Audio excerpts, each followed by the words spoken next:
In our headlines on this Thursday afternoon, April 4th, here in South Korea.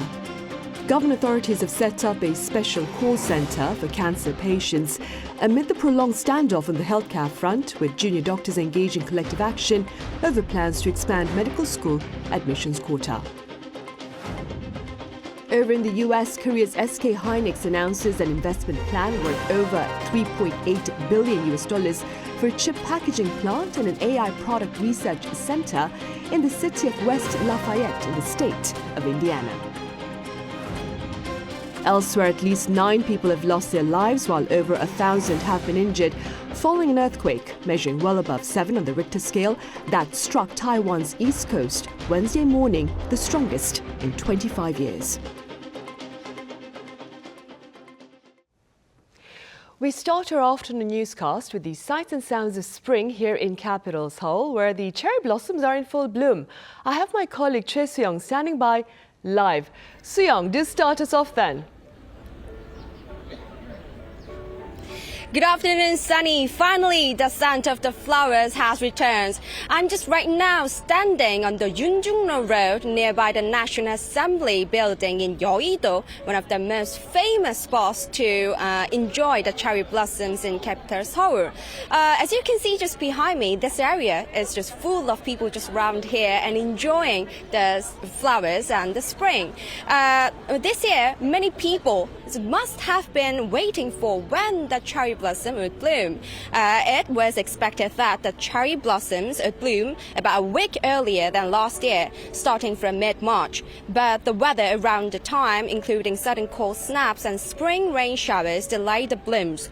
As a result, they actually bloomed 4 to 5 days later than usual, making many visitors eagerly wait their arrival. Despite today being a weekday, Thursday, even earlier this morning, there were many visitors around here enjoying spring. This is my first day here, and this is a very beautiful place to see the flowers. And there's no such a big place like in Taiwan. So, yeah, I'm very enjoying it.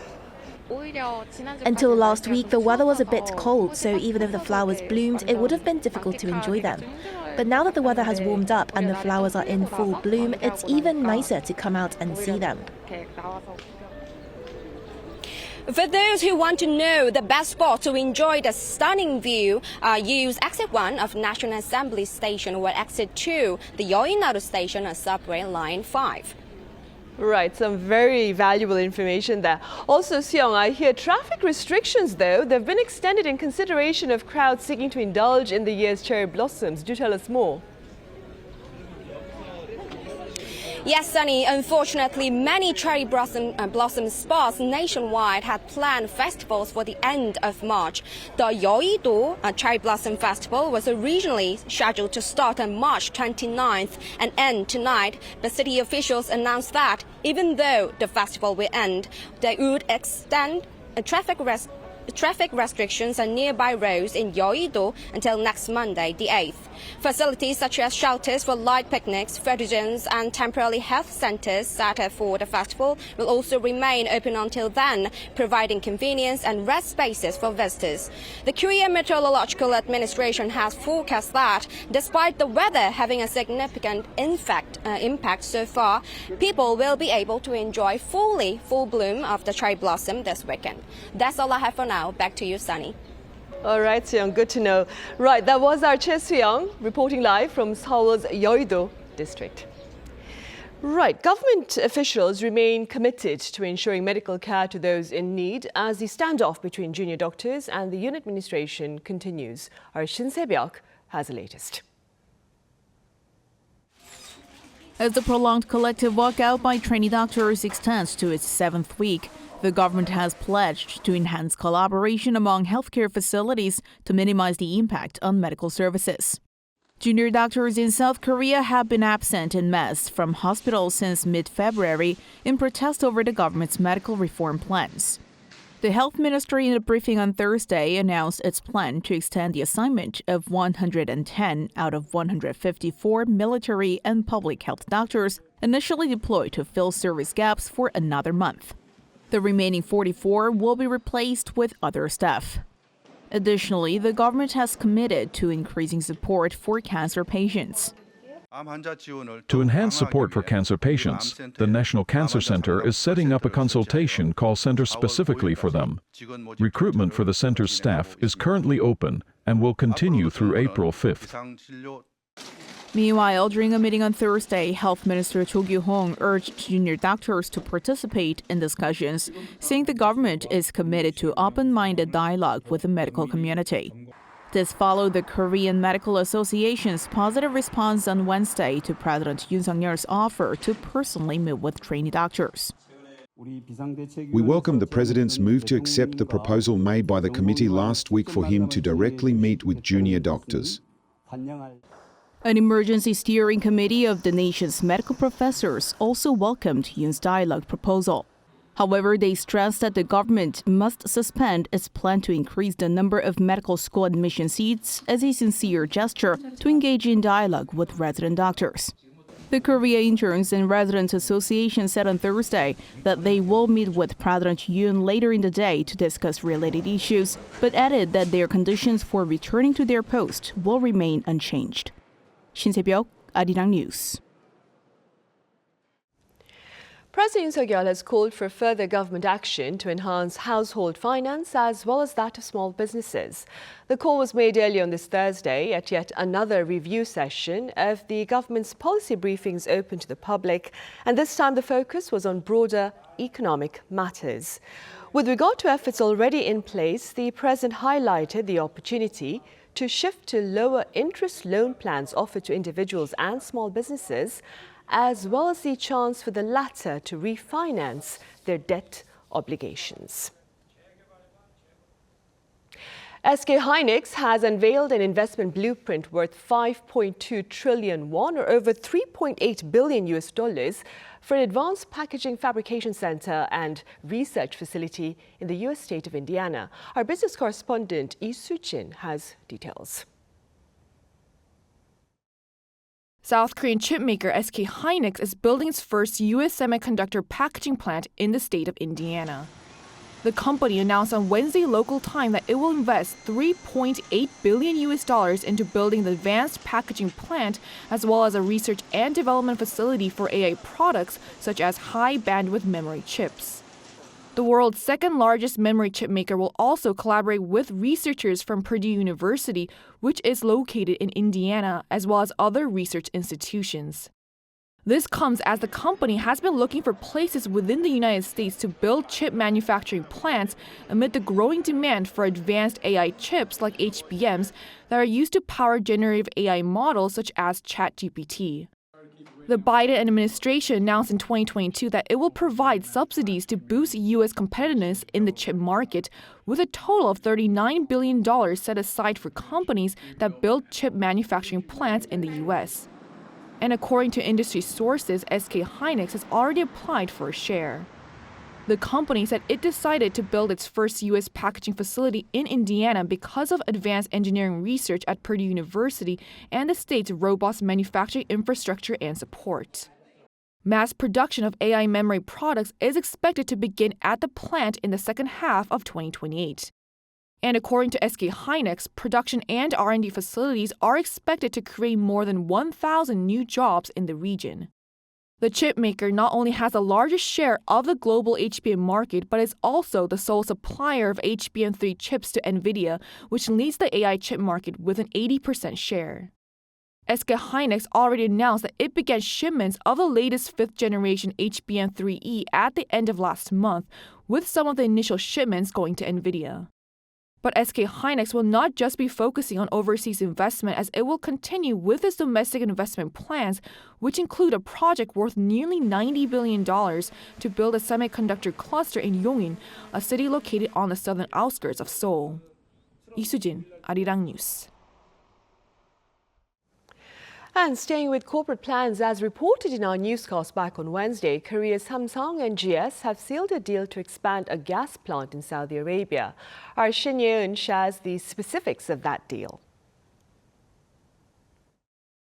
Samsung E&A and GS E&C have won a combined $7.2 billion deal to expand a gas plant in Saudi Arabia. Samsung's construction arm announced on Wednesday that it had been successful in securing $6 billion worth of contracts for packages number 1 and number 4 for the Fadhili gas plant expansion project from Saudi Arabia's state-owned oil company Aramco, the largest project a South Korean construction firm has ever secured in the Middle East country. These packages involve building a gas processing plant and utility and additional facilities.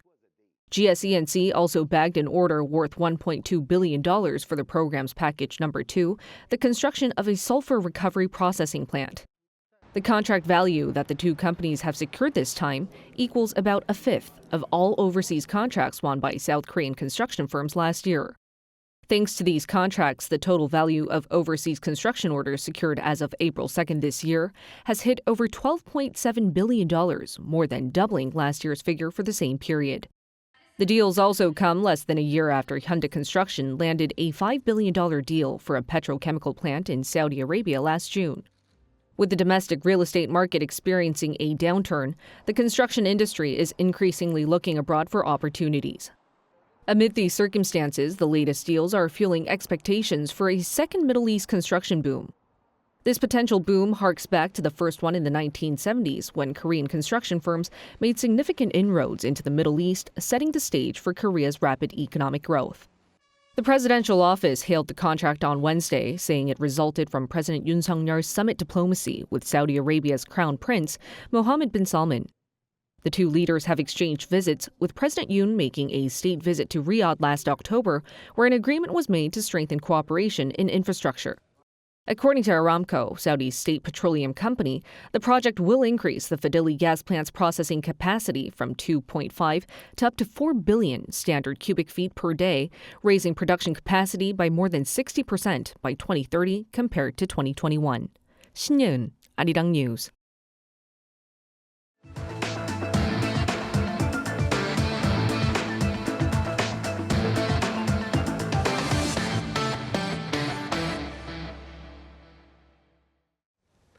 Taiwan is reeling in the aftermath of its strongest quake in 25 years. Relief operations continue as the official tally shows at least 9 losses of lives. Our Jae reports.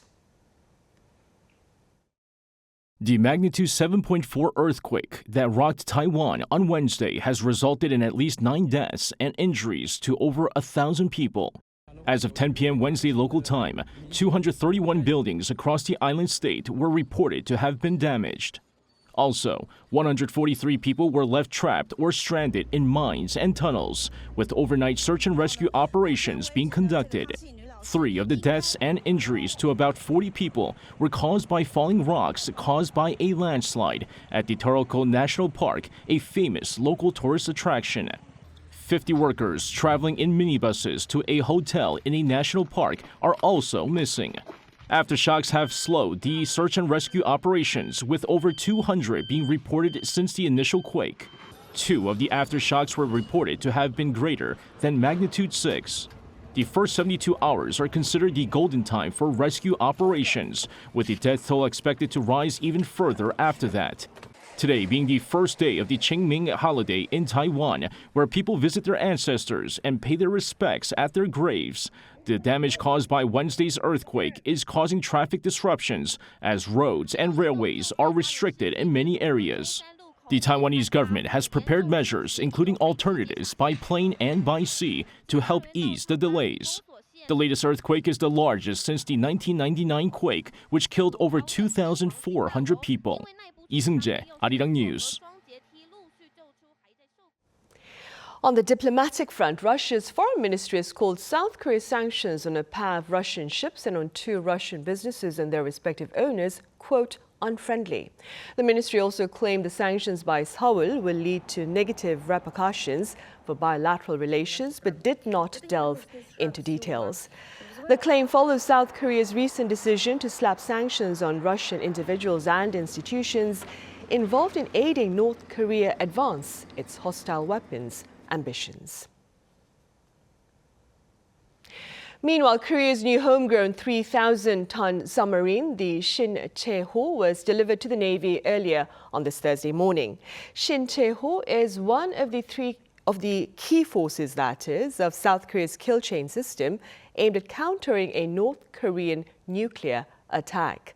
It's the third and final submarine of the KSS-3 Batch 1, following the Tosan Anchang-ho and Anmu.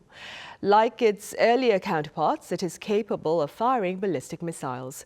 South Korea hopes the submarine will not only strengthen national security, but also become a leading player in arms exports. In other news, cities playing host to chip-related businesses in Gyeonggi-do province are emerging as campaign hotspots among contenders for the parliamentary election. Our National Assembly correspondent Shin Chae-ho was there.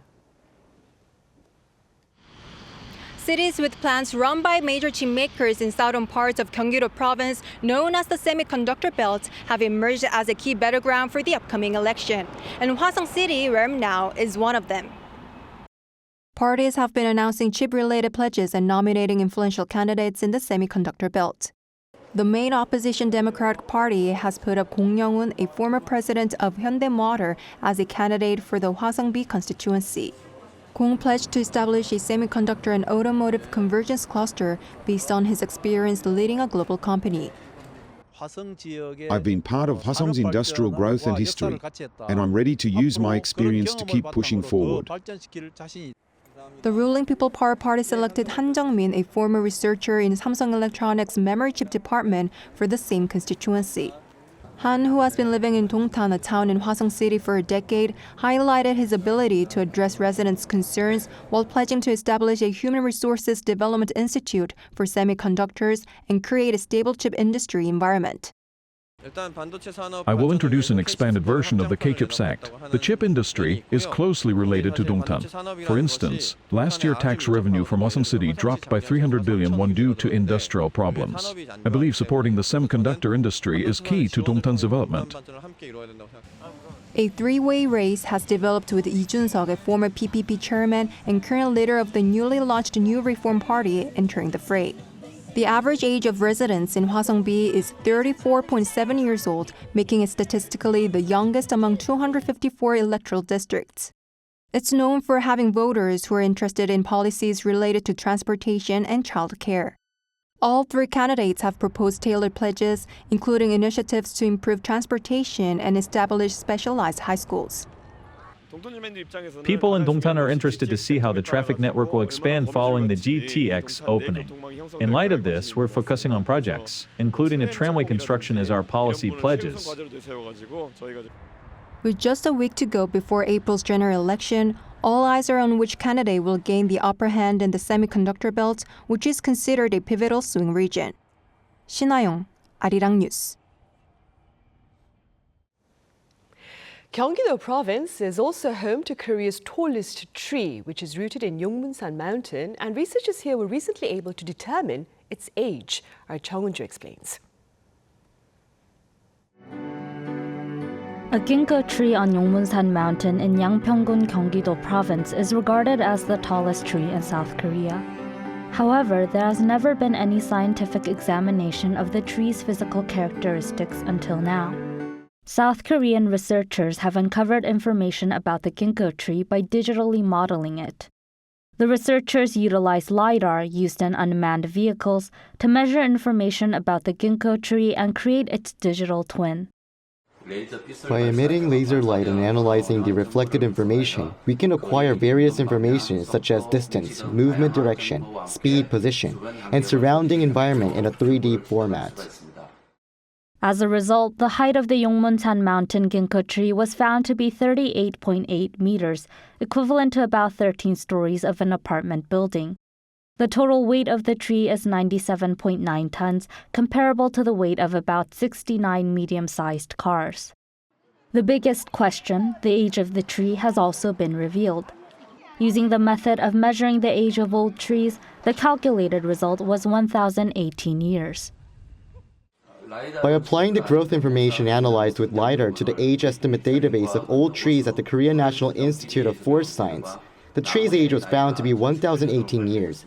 This dates back to the Goryeo Dynasty period in 1007 AD. The annual carbon dioxide absorption capacity of the Yeongmunsan mountain ginkgo tree was 113 kilograms, equivalent to the amount absorbed annually by 11 50-year-old Mongolian oak trees. 정은주, Arirang News.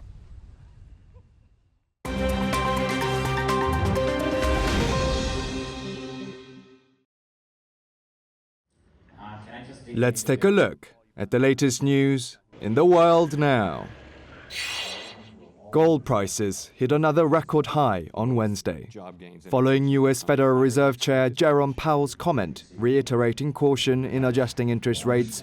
Spot gold prices rose to a record high of almost $2,295 per ounce. Powell said on Wednesday that the U.S. central bank will only impose the anticipated interest rate cuts once they have greater confidence that inflation is moving sustainably down to the Fed's 2% target.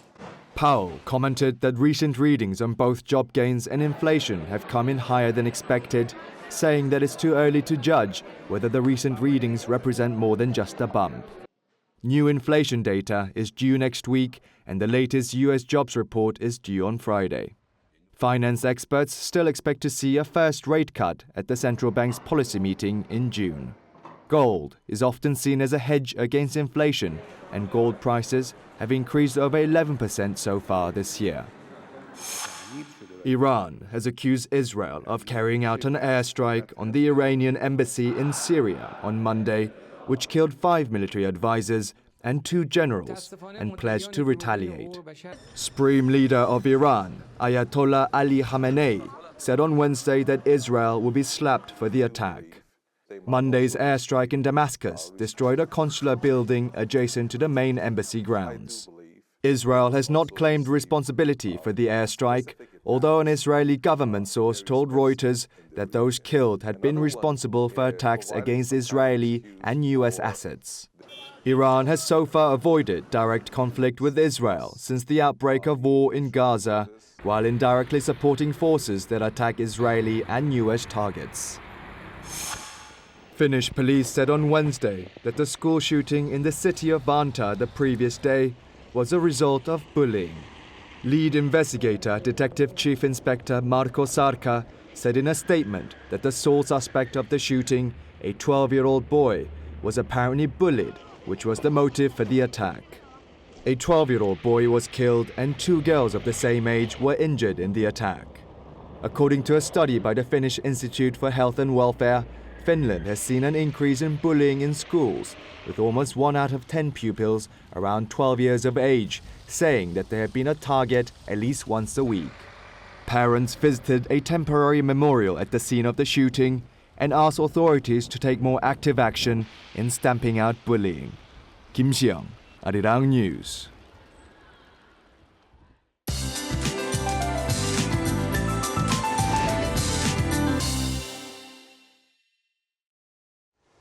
Good afternoon. We are already down to the 5th spring seasonal term, Cheongmyeong, which literally means the day of brightness, but rather we're seeing lots of clouds with some rain in Jeollado province and surrounding areas and Daejeon through tomorrow dawn. Meanwhile, temperatures stay on the warmer side, hovering way above season norms this afternoon. And those in southern provinces will also notice warmer highs today after yesterday's breezy and rainy afternoon. Daejeon gets up to 18 degrees Celsius or 17 degrees Celsius rather, Seoul topping out at 20 degrees Celsius. Air quality will be normal to good nationwide all day today. Then pleasant spring weather and sunny skies return tomorrow, perfect for spring outings and activities. And as the cherry blossoms will fully bloom this weekend in the capital area, roads will be jam-packed. So bear that in mind and plan accordingly for your weekend. That's Korea for you, and here's a look at the international weather conditions.